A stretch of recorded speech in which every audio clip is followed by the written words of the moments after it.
Okay, so but that's all within the rapid start. Previous point. Any questions from anybody? At the end, It's the usual. the usual. Yeah, the usual. We at the need end. the bomb doors closed. The end of ready 15. That's fine because they're closed anyway. Yeah, but at the end, after the rapid air start's been done, Oh, after the rapid opening them start. after the end, shutting the engines down, and then. I'll have to discuss that with Mike. Right, we'll effectively say yes that we will be opening the bomb bay doors. That means we'll have to repower the aircraft before we can do it on the. Yeah, we can do it on the. Do it on the AFP. My name's Tim Dealey and I'm the safety officer and organiser of this do. Our goal today is to carry out a standard start on the aircraft of all 4 engines individually, taxi the aircraft forward into a position opposite the T at the top of the pan. Once we get there, shut the aircraft down, prepare it to carry out a rapid start, wait until we're told to go into rapid start process. Once we get that indication, we'll rapid start the engine, going for a 4-engine rapid mass start. Good morning, everyone. My name's Mike Pollitt. I'm chairman of the 655 Maintenance and Preservation Society and also captain of XM655 here.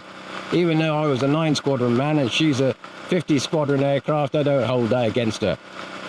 Today we're going to entertain mainly our membership guys and girls. We're going to start off with the external polluced supplying the air, and it'll be 4 normal starts, probably in the sequence of 1, 2, 3, 4, which is against the aircrew tradition of 4, 3, 2, 1. But I've got a Concorde pilot with me in the right-hand seat, and so he can see what's going on and have a go himself. It's easier if I start the first one and he does the 2, 3, and 4. And this afternoon we'll crew in about 1:45. We're this time going to try a mass rapid. That's all 4 engines starting together on her internal air supply that the guys have been putting together for the last 18 months. It is proving to be a little bit scoshy, shall we say, lots of leaks and things, but it hasn't been used for 40 or 50 years. And this is likely to be the first mass rapid, certainly in public, that we have achieved on the Vulcan force, that is, for possibly over 50 years. Using the mass rapid button, it does bring on the PFCs, which are the powered flying controls. Obviously, we've got 8 of those, 4 aside on the trailing edge of the delta wing. It also brings on the alternators, so there's a lot going on. You press the button, 2 seconds later the 4 lights come on to show that there's ignition in the rapid starts combustor system.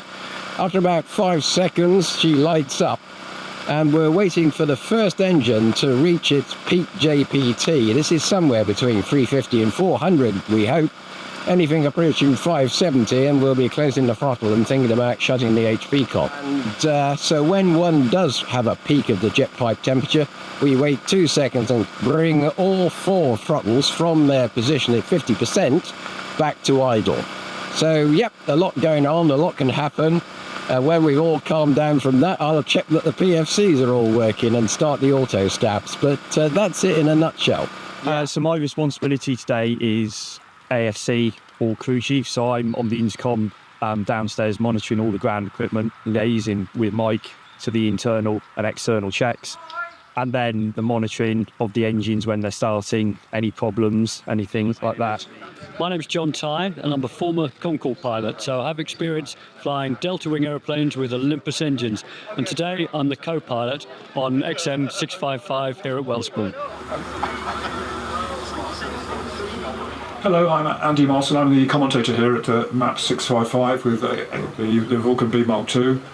I joined the Air Force in 1970 as a navigator, trained as a Vulcan plotter, and served at both RAF Wallington and Scampton, during which time I actually flew an XM655 on several occasions. I think the first time in about 1971 actually. I retired from the Air Force in 2006 after 36 years, and then joined the XH558 team, flying that as a civilian until that of course was grounded in 2016.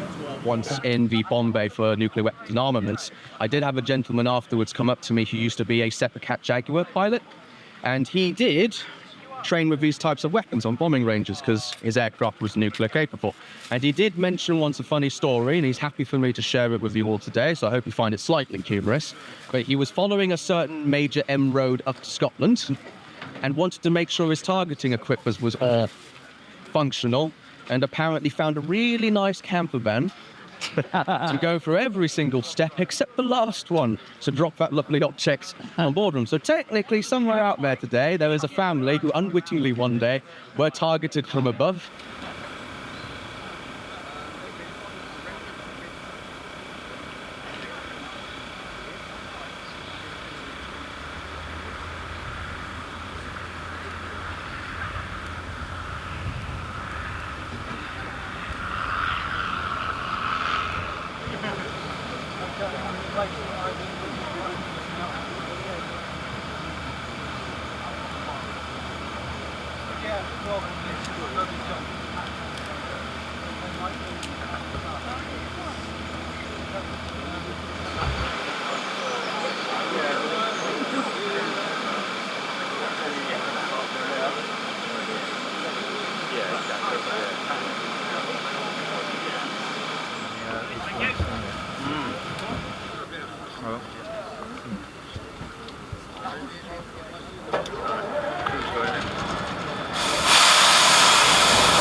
Bedford, Ontario. And we used to find that at this As you can see, it took about 30 minutes. yeah, it's supposed to be TUI. So we said, oh, it's a spider. No, it's not a spider bed. It's a spider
know that. The bastards are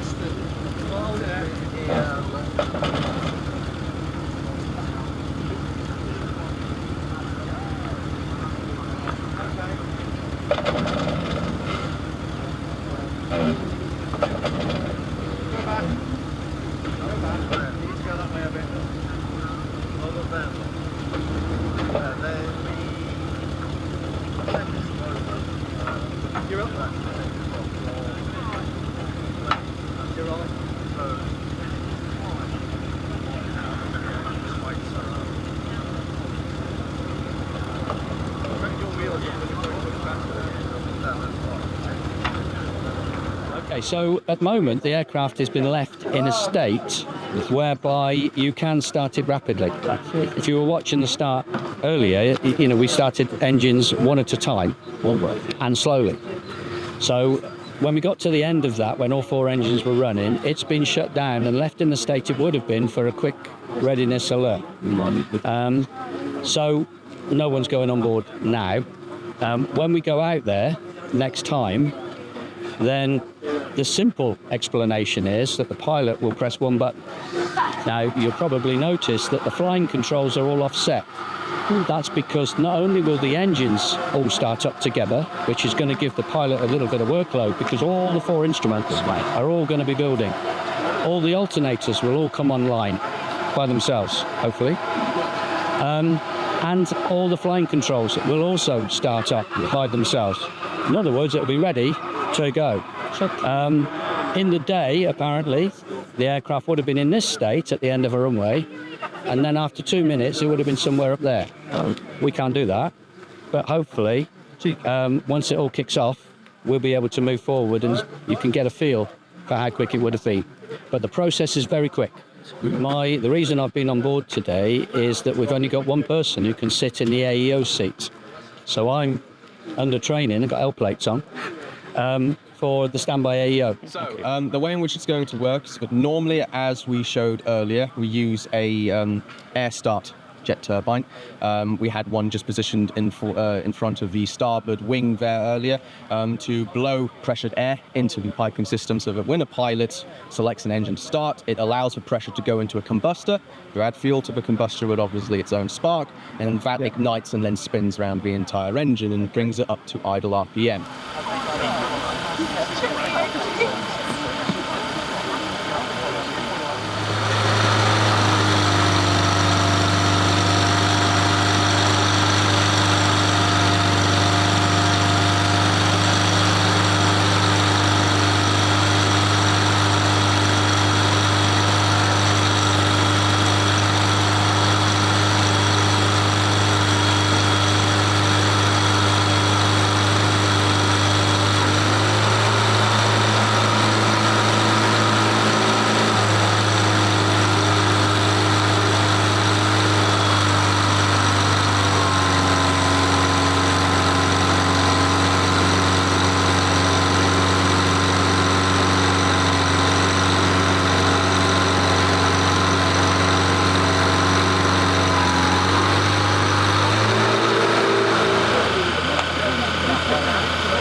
And yeah, Mike opened the throttles to. Yes, that's right. Yes. And you can feel the thrust. You can really You can feel the aeroplane starting. as if it's trying Wants to go. Wants to go. Yeah, we're all watching the engine instruments. There's several engine instruments to monitor simultaneously, because the first sign of a problem, of course, would be something getting too hot. So you've got to be ready to react quite quickly to that.